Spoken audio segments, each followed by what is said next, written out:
आपण पाहत आहात भारतीय जनमत, आपला चॅनल। नमस्कार, मी मानसी धामणसकर। आपण पाहत आहात भारतीय जनमत न्यूज। नजर टाकूया त्याच्या ठळक घडामोडींवर। मुंबईमध्ये दहीहंडी उत्सवाच्या आनंदात गालबोट लागला असून 129 गोविंदा जखमी झाले आहेत। त्यात 19 गोविंदा गंभीर अवस्थेत रुग्णालयात दाखल असून त्यांच्यावर विविध रुग्णालयांमध्ये उपचार सुरू आहेत। दहीहंडी उत्सव मोठ्या उत्साहात पार पडला असला तरी त्याला गोविंदा जखमी होण्याचे गालबोट लागला आहे। यंदा मुंबईमध्ये विविध ठिकाणी दहीहंडी फोडताना रात्री उशिरापर्यंत 129 गोविंदा जखमी झाले। यातील 19 गोविंदांना रुग्णालयात दाखल करण्यात आले आहे। त्यांच्यावर सरकारी व खासगी रुग्णालयात उपचार करण्यात आले आहेत।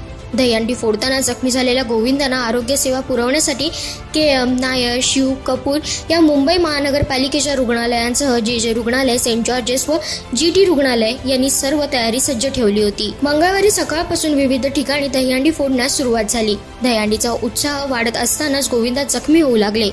मुंबईमध्ये 129 गोविंदा जखमी झाले असून त्यांच्यावर सरकारी व खासगी रुग्णालयांमध्ये उपचार करण्यात आले आहेत।